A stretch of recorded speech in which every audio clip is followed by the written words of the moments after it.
Assalamualaikum warahmatullahi wabarakatuh. Selamat pagi anak-anak semua. Apa kabar kalian hari ini? Semoga kalian sehat selalu ya. Ketemu lagi dengan Bu Nunung. Kali ini Ibu akan bahas lanjutan dari bab 2 kemarin. Kalau kemarin kita sudah membahas tentang jurnal umum, sekarang Ibu akan bahas tentang bagaimana cara menyusun laporan dana kas kecil metode impres dalam suatu transaksi perusahaan. Nah, caranya gimana? Yang pertama adalah kalian membuat kolom. Kolom itu terdiri dari 2 lajur, yaitu debit dan kredit. Kemudian yang kedua, kalian menganalisis transaksinya ya, dari transaksi yang paling kecil tanggalnya sampai yang paling besar.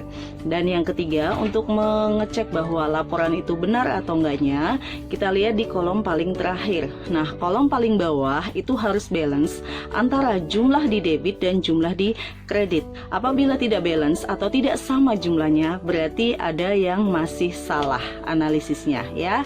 Nah, untuk tutorial lebih lengkapnya, yuk kita saksikan video berikut ini. Contoh soal dan pembahasan menyusun laporan dana kas kecil metode impres dalam transaksi perusahaan. Nah, ini soalnya ya, nanti kalian bisa langsung baca di file. Karena untuk mempersingkat waktu, Ibu langsung ke pembahasan atau jawabannya saja ya. Nah, ini dia pembahasannya. Ya. Ini yang pertama kalian buat kolom. Ya, kolomnya terdiri dari debit dan kredit ya. Kemudian bedanya apa sih? Kolom debit itu untuk mencatat BKM atau bukti kas masuk atau uang-uang masuk, sedangkan kolom kredit itu untuk mencatat BKK atau bukti kas keluar atau uang-uang keluar. Jadi gampangnya kalau masuk ke debit, kalau keluar ke kredit. Nah, sebelum kalian menganalisis transaksinya, kalian juga harus menuliskan judulnya. Ini judulnya ya, PT ABC Laporan Dana Kas Kecil periode Februari tahun 2020. Setelah itu kalian menganalisis transaksinya satu per satu. Dari mulai tanggal 1, yaitu tadi dibentuk dana kas kecil ya, dengan nomor bukti atau BKM 01 sebesar 1.750.000.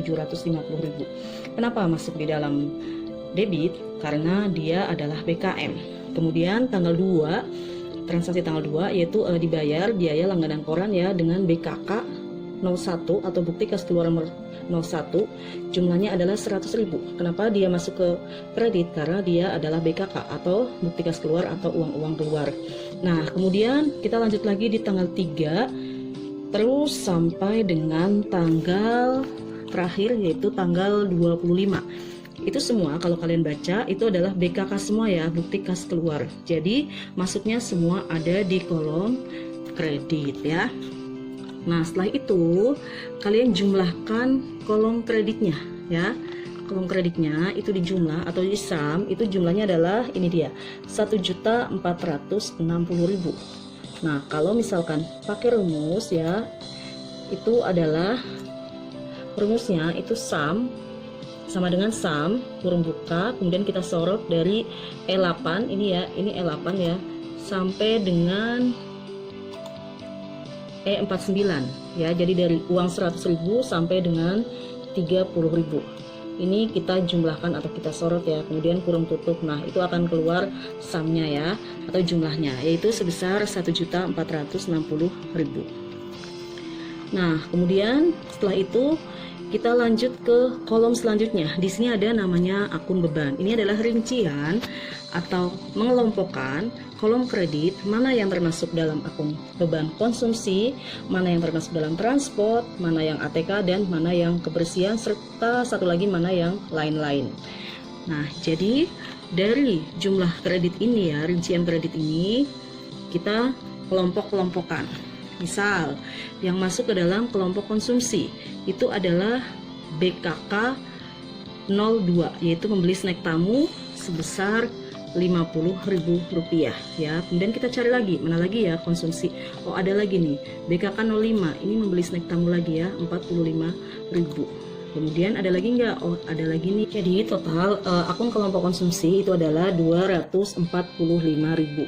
Kemudian selanjutnya kita ke kolom akun beban transport atau 012. Itu juga sama seperti yang konsumsi tadi ya. Jadi kita rinciin atau kita cari mana sih di kolom kredit ini, BKK ini yang masuk ke dalam akun kelompok transport ya. Dan ternyata cuma ada satu, yaitu di BKK 06 ya. Itu ongkos antar barang ya, seharga 80.000, sehingga jumlahnya juga 80.000.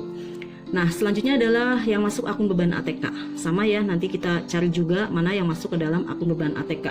Ternyata ini adalah BKK 11 dan BKK 12 ya. Jumlahnya adalah 40.000 ditambah 130 sehingga 170.000. Selanjutnya adalah akun beban kebersihan atau 014. Ini juga sama, kita cari ya. Ternyata ada di BKK 04 ya, 20.000 dan BKK 08 100.000. Jadi jumlahnya adalah 120.000. Dan terakhir adalah akun beban lain-lain atau 015, itu berarti yang tidak masuk ke dalam golongan 4 akun ini ya, nggak masuk konsumsi, transport, ATK ataupun kebersihan. Nah, jumlahnya totalnya itu ada 845.000 ya. Dari mana 845 dari 100 ditambah 300 tambah 230 tambah 215. Nah, silakan nanti kalian cari sendiri rinciannya atau BKK-nya yang nomor berapa. Kemudian setelah selesai kita mengelompokkan akun-akun beban, kita cek lagi ya, apakah semua sudah masuk atau belum ya, apakah sudah benar atau belum akun beban yang kita kelompokkan. Nah, caranya gimana? Caranya adalah menjumlahkan semua jumlah akun beban harus sama dengan jumlah kredit. Jadi 245 ditambah 80.000 ditambah 70.000 ditambah 120.000 dan ditambah 845 harus sama dengan 1.460.000. Dan memang sama ya, berarti sudah benar kita mengelompokkan akun-akun beban ini. Selanjutnya kita ke saldo awal bulan Maret ya. Nah, saldo awal bulan Maret itu rumusnya adalah jumlah kolom debit atau 1.750.000 dikurangi dengan jumlah kolom kredit atau 1.460.000. Nah, ketemunya adalah 290.000. Nah, kalau pakai komputer itu berarti rumusnya seperti ini ya. Sama dengan kolom A51, A51 adalah 1.750.000 ya, dikurangi dengan kolom E51 yaitu 1.460.000. Otomatis sudah ketemu ya nanti 290.000.